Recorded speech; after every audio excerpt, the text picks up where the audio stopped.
Hello students. बहुत से लोगों को ऑनलाइन में प्रॉब्लम हो रही है, मोबाइल में ठीक से देख नहीं रहा और ऐसे कुछ आ रहे थे तो आप लोगों के, तो मैंने सोचा आज वीडियो बनाते हैं, देखें कैसा क्या रहता है। फिर आप लोग बताना कि वीडियो बेस्ट है या ऑनलाइन ही स्टार्ट करें, ऑनलाइन चलाएं, आप लोग बता देना जैसा भी है। खैर ज़्यादा वीडियो लंबा नहीं करेंगे अपन, पहले शुरू करते हैं। कल भी जो है मैंने जो लोग आए थे ऑनलाइन उनको बताया था कि ये प्रश्नावली जो दो है हमारी, इसमें परिमेय अपरिमेय संख्याएं क्या होती है, सवाल कैसे करते हैं, कुछ होमवर्क भी दिया था। होमवर्क बहुत से लोग कर नहीं रहे भाई, ऐसा नहीं चलेगा, होमवर्क करना पड़ेगा आपको, नहीं तो आपके पेरेंट्स को बताएंगे, फिर हम कॉल करेंगे उन्हें, ठीक है। तो चलो स्टार्ट करते हैं। वास्तविक संख्याएँ हमारे जो है लेसन का नाम है वास्तविक संख्याएँ। और वास्तविक संख्याएँ क्या होती है मैं एक बार बता देता हूँ, देखो फिर अपन सवाल पे आते हैं। वास्तविक संख्याएं परिमेय और अपरिमेय संख्याओं को जोड़ दें अगर अपन, तो वो वास्तविक संख्या, मतलब वास्तविक संख्याओं में परिमेय और अपरिमेय दोनों तरह की संख्याएं शामिल होती है, ठीक है। अब ये परिमेय अपरिमेय क्या है तो वही बताता हूँ। मैं कल भी बताया था मैंने, वैसे वो उसमें डेफिनेशन लिखी हुई थी, सब कुछ देख लिया होगा आप लोगों ने। आज अपन सवाल कैसे करना है ये चीज़ देख रहा हूँ, उसमें लिखा हुआ है सब, आप एक बार और फोटो देख लेना, वो मैंने ग्रुप में डाला था कि किसको परिमेय कहते हैं, किसको अपरिमेय कहते हैं, परिमेय होने के लिए क्या क्या शर्तें हैं और अपरिमेय होने के लिए क्या क्या शर्तें हैं, ठीक है। उसमें सब लिखा हुआ था, मैं एक बार यहाँ समझा ज़रूर दूँगा उसको, ठीक है। अभी हम जो है पहले उसमें जो वर्ड आए थे शांत दशमलव, अशांत दशमलव, आवृत्ति अनावृत्ति, उन चीज़ों को समझेंगे पहले, ठीक है। तो देखो ये चीज़ समझना जरूरी, जब भी सवाल आएगा आपको तो ध्यान से सुनना और देखो ये लिख रहा हूँ मैं यहाँ पे दशमलव संख्याएँ, जितनी भी पॉइंट वाली संख्याएं रहती है आप लोग जानते ही हो दशमलव संख्याएं, लेकिन ये दो तरह की होती है, दो प्रकार की होती है भाई, ठीक है। दो प्रकार की होती है, तो दो प्रकार कौन कौन से होते हैं, एक तो होती है शांत दशमलव और एक होती है अशांत दशमलव,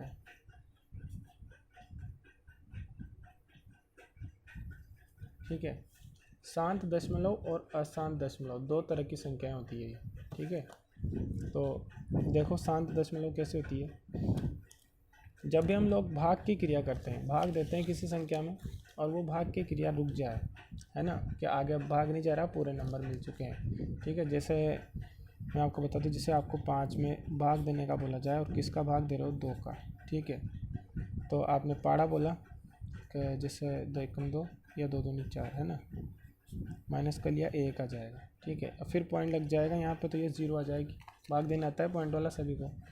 अब देखो ये 0 आ गई तो 2 पंजे 10 हो गए, ये 2 पंजे 10, और ये भाग की प्रक्रिया जो है कैंसिल, रुक चुकी है यहाँ पे, ठीक है। आगे भाग नहीं जा देना है हमें, तो इनको बोलते हैं शांत दशमलव। ये इस तरह की संख्याएं, ये जो संख्याएं ये शांत दशमलव है, ठीक है।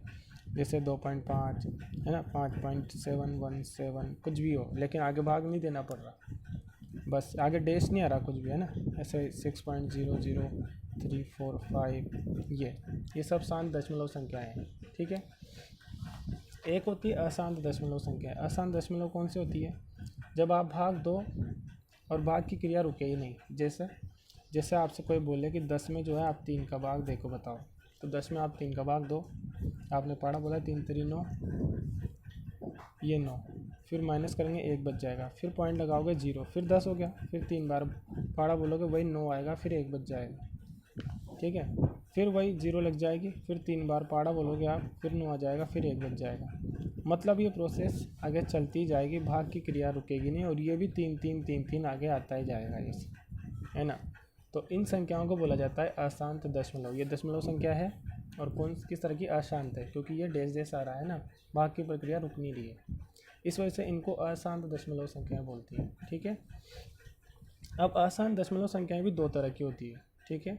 ये इसको मैं यहाँ से ऐसे बना देता हूँ, देखो ये जो अशांत दशमलव संख्या है हमारी, इसके खुद के भी 2 पार्ट होते हैं, ठीक है।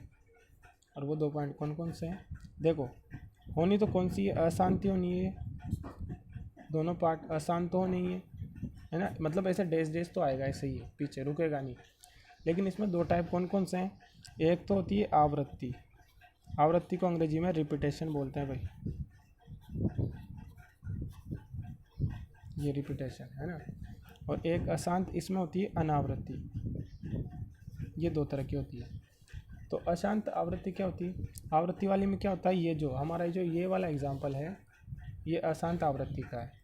मतलब दशमलव के बाद में, अच्छा सुनना इस बात को, अच्छे से सुनना इस बात को, दोबारा बोल रहा हूँ मैं, दशमलव के बाद में, इससे पहले से कोई मतलब नहीं है मैं, दशमलव के बाद में संख्याओं या किसी एक संख्या या एक से ज़्यादा संख्याओं के समूह का रिपीटेशन होना जरूरी है। रिपीटेशन आवृत्ति होना जरूरी है, ठीक है। जैसे यहाँ 3 3 3 तो अकेली एक संख्या है 3, उसका रिपीटेशन हो रहा है ना, उसके अलावा कुछ नहीं आ रहा है। तो ये सब संख्याएं कैसी है, ये अशांत तो है, देखो डैश डैश बता रहा है कि अशांत है, लेकिन आवृत्ति हो रही है, 3 की आवृत्ति हो रही है यहाँ पे, तो ये संख्या कौन सी हो जाएगी, अशांत आवृत्ति। तो एक एग्जाम्पल तो वो हो गया है ना, और एग्जाम्पल और लिख देता हूँ मैं, बहुत सारी संख्याएं हैं, कुछ भी लिख दो आप, है ना। 2.5 लिख दिया आपने, 5 3 लिख दिया, तो फिर 5 3 का रिपीटेशन कर दो, ये लो, ये जो है अशांत है और आवृत्ति हो रही है, किसकी आवृत्ति हो रही है, 5 3 की। मैंने बोला है सिंगल संख्या भी हो सकती है यहाँ रिपीट, और संख्याओं का एक पूरा ग्रुप भी हो सकता है। ऐसे देखो, ऐसे भी हो सकता है, जैसे मान लो 0.2345, फिर 2345, फिर 2345, इस तरीके से। तो ये संख्याएं भी क्या हैं, अशांत है और आवृत्ति। आवृत्ति किसकी हो रही है इस बार, पूरे इतनी 4 संख्याओं की आवृत्ति हो रही है, ठीक है। तो ये भी अशांत आवृत्ति संख्याएं हैं, ठीक है ना।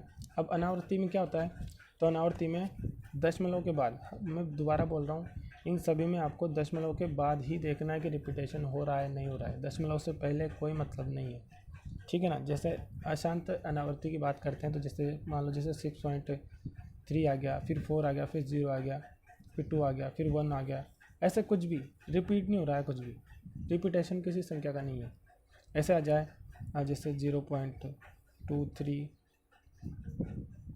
फिर 23, फिर 5, फिर 23, इस तरीके से आ जाए, तो कोई ये नहीं बोलेगा कि सर 23 रिपीट हो रहा है, नहीं, ऐसा नहीं है। ये बीच की संख्या है, पूरा एक ग्रुप रिपीट होना जरूरी है, बिल्कुल, ठीक है। ये सब बीच में और संख्याएं भी नहीं आएगी कोई। जैसे और एग्जांपल बताता हूँ, 0.101, अब ये 101 है, फिर 1001, फिर 10001, तो ये भी किसी भी संख्या का रिपीट नहीं है। आप यूँ नहीं कह सकते सर 101 का रिपीट, 101 है तो फिर वापस 101 कहाँ आया, है ना। और अगर 1011 का है तो फिर 1011 का आया वापस से, इसका ही है। तो ये भी जो है अशांत अनावृत्ति के अंदर ही आएगी, ठीक है। और कुछ भी बना सकते हो आप, कुछ भी बना दो, 732 पॉइंट, यहाँ पे कुछ भी बना दो, 32 32 32, फिर 5943, ये देखो मैंने ये यहाँ रिपीट तो हुआ है ये 3 तक तो, पर मैं बोल रहा हूँ कि एंड तक जितनी संख्याएं आपको दी जा रही है वहाँ तक रिपीट होना जरूरी है। ऐसा नहीं कि 2-4 संख्या रिपीट हुई उसके बाद नहीं हो रही है, ये भी अनावृत्ति के अंदर ही काउंट होएगा, ठीक है, इधर इस वाली में काउंट होएगा। तो मेरे हिसाब से आपको ये दशमलव संख्याएं समझ में आ गई होगी। दोबारा बताता हूँ, 2 प्रकार की होती है, शांत दशमलव और अशांत दशमलव। अशांत दशमलव के अंदर भी 2 प्रकार होते हैं, एक अशांत और आवृत्ति, और एक अशांत और अनावृत्ति। आवृत्ति के अंदर रिपीट होते हैं और बाकी प्रक्रिया, तो अशांत है तो रुकेगी नहीं, और अनावृत्ति में रिपीट नहीं होता है, ना तो कोई एक संख्या सिंगल और ना ही उनका ग्रुप रिपीट होता है। तो अच्छे से आ गया होगा समझ में। अब हम हमारे सवाल पे आते हैं कि कौन सी संख्या को तो परिमेय बोलेंगे और कौन सी संख्या को अपरिमेय बोलेंगे, ठीक है। तो उस पर आते हैं। देखो यहाँ पे मैं बताता हूँ अच्छे से। तो देखो परिमेय संख्या किसको बोलोगे आप, हमारे पहला सवाल ही यही है कि परिमेय और अपरिमेय संख्या बताओ, ठीक है। तो देखो ये परिमेय संख्या है,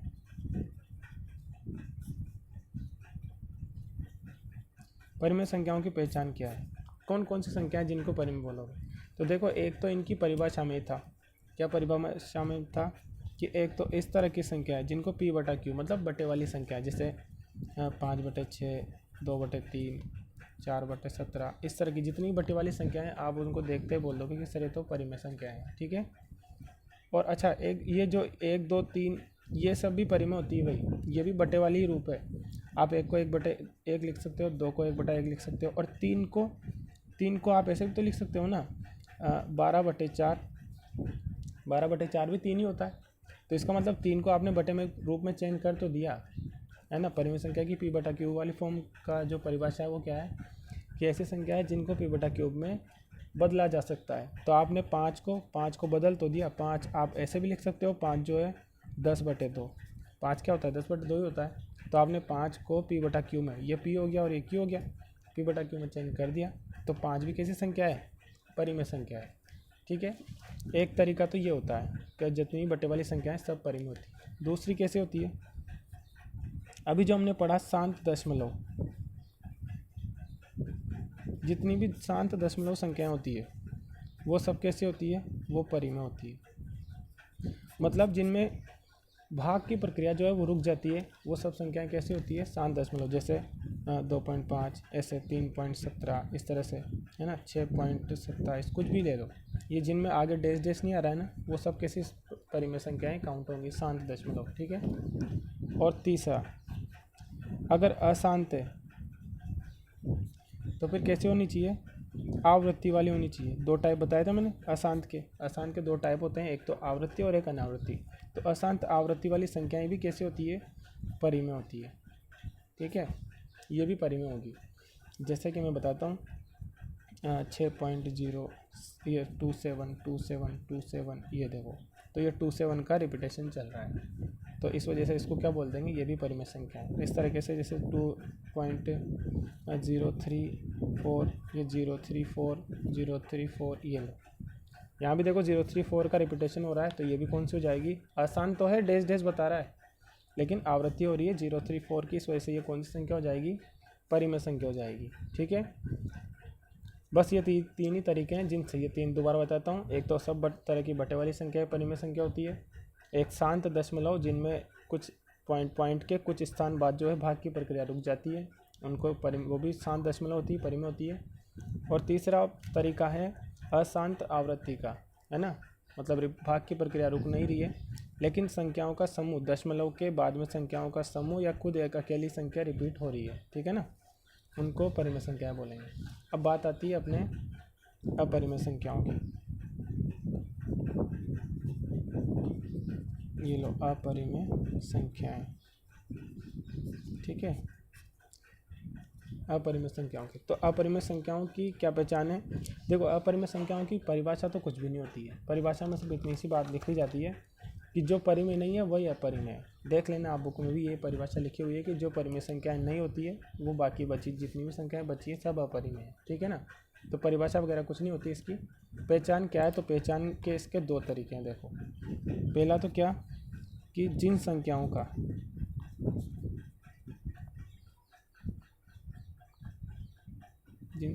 का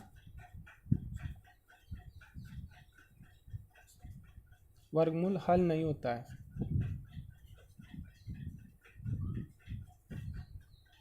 और वो रूट के अंदर लिखी हो, ऐसे रूट वाली जितनी भी रूट, कॉमन सी बात है, रूट वाली संख्याएं, ये लो, जितनी भी रूट वाली संख्याएं सब अंडर रूट के अंदर लिखी रहेगी, वो सब कैसी है, अपरिमेय संख्याएं। जैसे √2, √3, √5, है ना, √24, √30, इस तरीके से रूट में लिखी होनी चाहिए ना, √115, कुछ भी लिख दो आप, √1000 लिख दो आप। तो ये सब क्या होती है, रूट वाली सब संख्याएं कैसी होंगी, अपरिमेय होंगी। ये यहाँ लिख देता हूँ मैं, अपरिमेय। ठीक है, लेकिन यहाँ पे एक चीज़ याद रखनी है आपको, मैं नोट डाल के लिख देता हूँ, नोट। ठीक है, और नोट क्या ध्यान रखना है आपको कि नोट में आपको एक चीज़ ध्यान रखनी है कि अगर रूट 16 हो रहा है, जैसे मान लो रूट 100 है, तो रूट 100 तो हम जानते हैं कितना होता है, 10 होता है। अरे 100 का वर्गमूल कितना होता है, 10। ऐसे √25 है, √25 कितना होता है, 5 होता है। इस तरीके से ही आप जैसे लिख दो, कोई √36 लिख दे आपसे, तो ये तो 6 होता है। तो जिन संख्याओं का रूट 16 हो रहा है ना, तो ये संख्या तो पहले लिख चुका हूँ मैं, ये देखो यहाँ पे, ये 1 2 3 4 5, इस तरह से पूरी संख्याएं 10 15 20 सब क्या होती है, परिमेय होती है। तो जब √100 लिखा है आपने, तो उसका मान तो 10 हो गया ना, तो 10 तो कैसे हो जाएगी, परिमेय।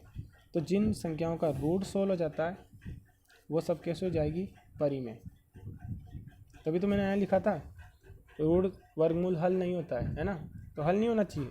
जैसे मान लो आपने 101 लिया, तो 101 का वर्गमूल तो हल नहीं होता है, तो ये अपरिमेय हो जाएगी, ये अपरिमेय हो जाएगी। लेकिन 100 तो क्या है, इसका तो वर्गमूल 16 हो रहा है, तो ये कैसे हो जाएगी, परिमेय हो जाएगी। ठीक है, एक तरीका तो ये हो गया, पहला तरीका पढ़ लिया हमने, है ना, वर्गमूल वाली संख्या। अब दूसरे तरीके पे आते हैं।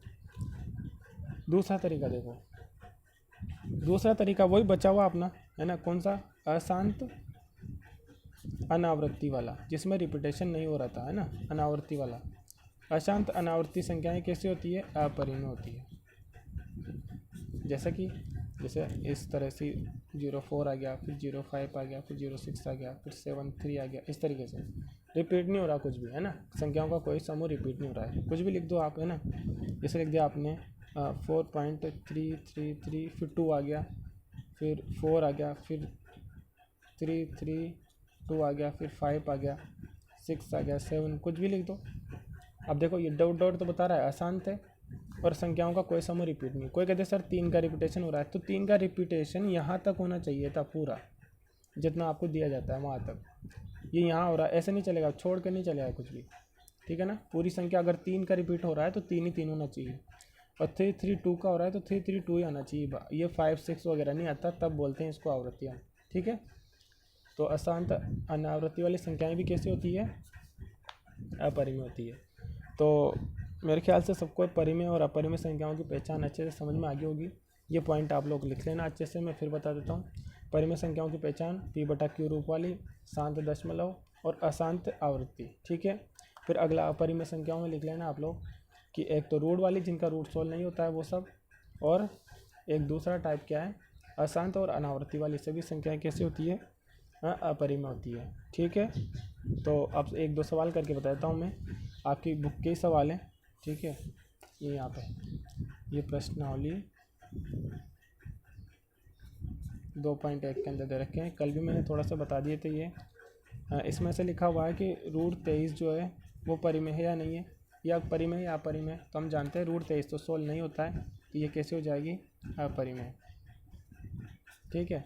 ऐसे दूसरा सवाल दे रखा है रूट 225, तो रूट 225 तो हम जानते हैं रूट 225 क्या होता है, 15 होता है। 15 का स्क्वायर ही तो, अरे 15 का स्क्वायर ही तो होता है 225, तो रूट 225 तो 15 होता है, तो ये कैसे हो जाएगी, ये परिमेय हो जाएगी, ठीक है। फिर तीसरा सवाल दे रखा है आपके 0.3791,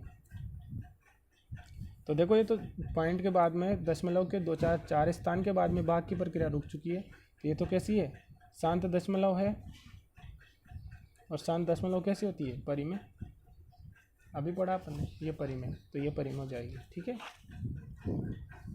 और एक और सवाल दे रखा है 4, वो है 7478447 और डैश डैश डैश दे रखा है।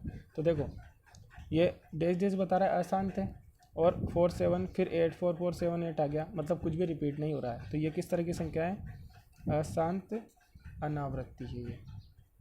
और अशांत अनावृत्ति कैसे होती है, अभी लिखा अपन ने, देखो ये रहा, अशांत अनावृत्ति कौन सी होती है, अपरिमेय, तो हम इसको बोल देंगे अपरिमेय, बस ये तरीका है। और क्वेश्चन भी है जो आप लोग कर लेना, ठीक है। अब मेरे हिसाब से मैंने पूरी कोशिश की है सब कुछ समझाने की, तो अब सारे सवाल आप लोगों को आने चाहिए। फिर कल अपन जो है भिन्नों के दशमलव प्रसार के बारे में बात करेंगे, जो इसका तीसरा क्वेश्चन आ जाएगा, ठीक है, उसका मैं अलग वीडियो बनाऊंगा फिर। तो अच्छे से तैयारी करो, मैं कुछ होमवर्क दूंगा वो कर लेना आप लोग, ग्रुप में मिल जाएगा आपको। Okay, bye.